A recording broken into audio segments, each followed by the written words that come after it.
childhood bedroom. They really seem to have stripped it of my touch, haven't they? But they did keep the dinosaur light switch. Glad they know what's still important.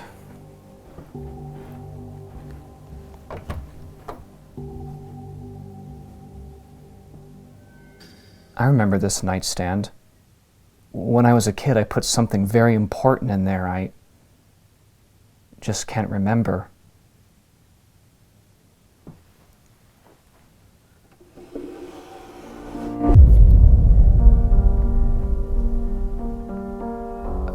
I don't understand. This wasn't a thing when I was a kid, and it definitely wasn't the thing I put in the nightstand. What does it mean? So yeah, I went out and ordered the Five Nights at Freddy's official book trilogy. I got the box set. Comes with 3 books, obviously. And it also came with this poster that I haven't looked at yet. So let's just take a look at it now. Wow. I am having unexplainable sensations right now. Who is this? It looks like Circus Baby, but she's much too, You know what? I'll find out. I hope. But naturally, we're starting out with Five Nights at Freddy's The Silver Eyes. Now, before we dive in, let's pretend for a moment that I have no idea what Five Nights at Freddy's is.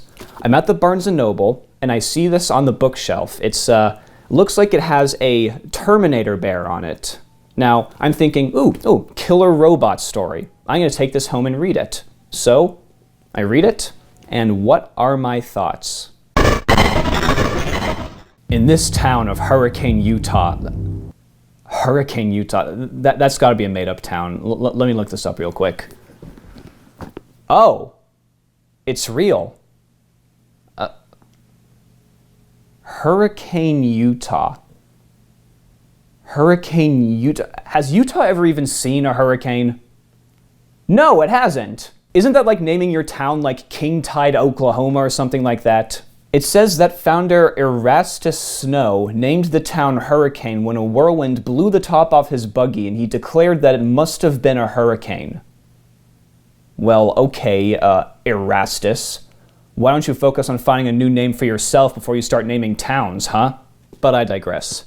In Hurricane, Utah, you've got Charlie, real name Charlotte, but she hates being called that. John, Carlton, Jessica, Lamar, Marla, Jason? If I forgot someone, I'm sorry. They're reuniting in their childhood town for a commemoration ceremony for a scholarship in the honor of their dead childhood friend, Michael Afton.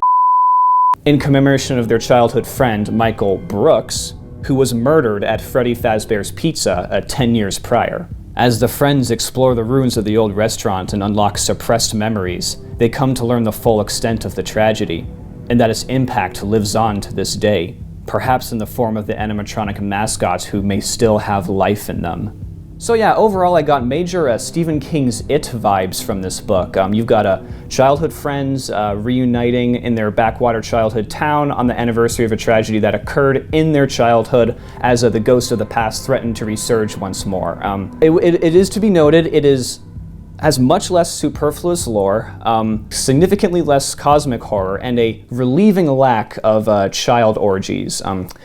This is young adult after all. In terms of presentation, this book is a very easy read. The pace is brisk and the widely spaced text made its 389 pages just fly by.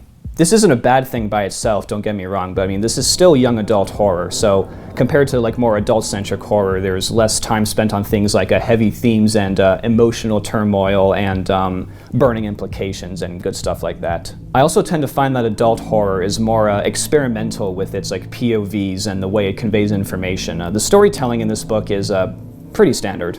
The characters are serviceable. Carlton had a few good zingers. Charlie's flashbacks are the obvious highlights, but other than that, pretty standard. And of course the actual horror itself is toned down compared to what else is out there. Don't get me wrong, there are still a few very effective moments when Spring Bonnie kills Officer Dunn, when actual Bonnie is stalking Charlie through the bathrooms, and when Creepy Dave, that's what I'm going to call him, he refuses to talk to the protagonist until he has the Spring Bonnie mask on. All good stuff. Nothing I'd really call spine-chilling yet, though. Now, I have heard that the later books do get very graphic and scary, like reimagining security breach levels of scary, but I'm gonna have to read on and find that because I haven't seen it yet. Now the cover lists Scott Cawthon and Kira Breed Risley as the authors. Breed Risley is a ghostwriter, as I came to find out, who specializes in young adult. So what that suggests to me is that while Cawthon pretty much did like the story outline and the blueprints and all that, the actual writing we see is Breed Risley's. Finding more information, however, proved to be difficult as she went to lock down her social media accounts on Cawthon's suggestion to avoid, and I quote, "weirdos and creeps who would stalk her on the internet." Good call. So yeah, overall a brisk, lightly entertaining read. I wouldn't call it anything groundbreaking, but of course there's so much more to this book than meets the eye. The silver eye, maybe. Firstly, I did appreciate how the book didn't have to rely on prior knowledge of the franchise. It could be potentially enjoyed by anyone, but what about a FNaF enjoyer like myself? I approached this novel in a unique position, that being someone who knew next to nothing about the books themselves, but was up to date with the game's lore. From what I gathered, some fans were upset with the Silver Eyes because they were expecting some answers to their lore questions, when really all they got was an alternative retelling of the story they already knew. Basically, this novel serves as like a chronological sequel to FNaF 1 with elements of 2 and 3 as sort of flavor enhancers. The original restaurant has been buried in some sort of dummy shopping mall. Fredbear's Family Diner is little more than a tomb at this point, but it's still just as equally an important setting and plot point. The Springlock suits are also there, with pre-Springtrap William Afton as the main antagonist. That's a Creepy Dave I mentioned before. Henry's also there, albeit in the form of memories and impact, as he's been dead for 10 years apparently. And as far as I could tell, there was no mention of the toy animatronics or the FNaF 2 restaurant at all. The lore in this book is like entering a room you once knew, but everything's been replaced and rearranged. You could still see it as the same room, but you still have to refamiliarize yourself with its contents and its layout. Is this a bad thing, though? Well, if you were expecting the novel to be like a lore guidebook, then you were probably let down. I thought this was supposed to explain things. I can't believe they tricked me into reading a book! But otherwise, I was able to enjoy the book for what it was supposed to be, which is kind of like an alternate reality, kinda sorta canon, retelling of the story we had already pieced together from the games. And this isn't what I think, it's actually what Scott Cawthon came out and admitted. It's as if the game's narrative were the ghost story your dad told around the campfire, and the story in the book is the same ghost story told by his kids to their kids, although things have been updated or misremembered or replaced over time. It was an experiment, and honestly, I commend Scott Cawthon for going ahead and doing something unorthodox that wouldn't please some of his fans. That doesn't mean you can't get anything useful out of it, however. For example, while the games are kind of dubious and kind of fragmented about the relationship between Golden Freddy and Fredbear, the Silver Eye seems to suggest that they're explicitly derived from one another. Golden Freddy is presented as a manifestation of Fredbear, distinct from the other animatronics and endowed with supernatural powers that are beyond their scope. This was very interesting to me. It struck me as some kind of like commentary on like the power of like memory and legacy or something like that. It's common in fiction for spirits to manifest from like memories and unfinished business, but the way it was presented in the book was pretty clever in my opinion. What if Golden Freddy and Fredbear are like expressions of the same entity, like wholly distinct but one and the same, like the Holy Trinity but with more bears? Therefore, from my first impressions, it would be wise to see the books as supporting documents for the FNaF franchise, not necessarily gospel, like the Apocrypha of Five Nights at Freddy's. I can't believe Five Nights at Freddy's has got me invoking Christianity so much. Maybe there's more to this than I realize. There was one part of the book that really pissed me off, however. It was near the middle when Spring Bonnie kidnaps Carlton and Jason is there to witness the whole thing. He then goes to say that just Bonnie kidnapped Carlton, and of course his sister says, "Oh no, that couldn't have happened, Bonnie's right there on the stage." And then they just kind of forget about Carlton. They go home and they tell his police chief father, who then goes to say that Carlton's just playing a prank on them, and they all just kind of buy that and like they can sleep well that night. First of all, did Jason not know that actual Bonnie was like a bluish color in the books? Like, the book clearly states that Jason saw Spring Bonnie's like yellow color, but instead Jason just insists on giving this sort of like basic, like useless like title, just Bonnie. I can imagine this sort of reductive reasoning from a 6-year-old, but Jason's like 11. Like, kids are stupid, but they're not that stupid at that age.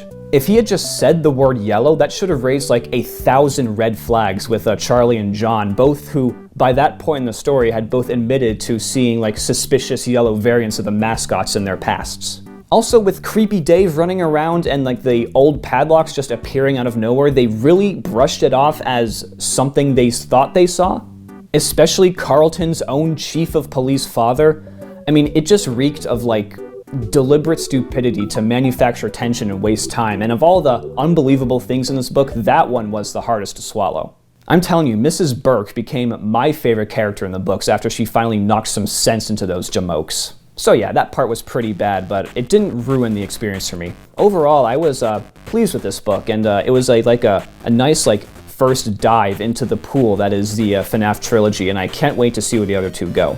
On another note, I know there's also like graphic novel adaptations, but frankly, I'm not interested. I mean, not only is it technically the same story, but the art just looks awful. Like, it looks like one of those drug PSA comics they had us read in grade school. I'm pretty sure there are like projects by fan artists to like redesign the art as seen in the graphic novels, and from what I've seen, like almost anything is better than what we got. So yeah, with this book out of the way, I can finally start The Twisted Ones.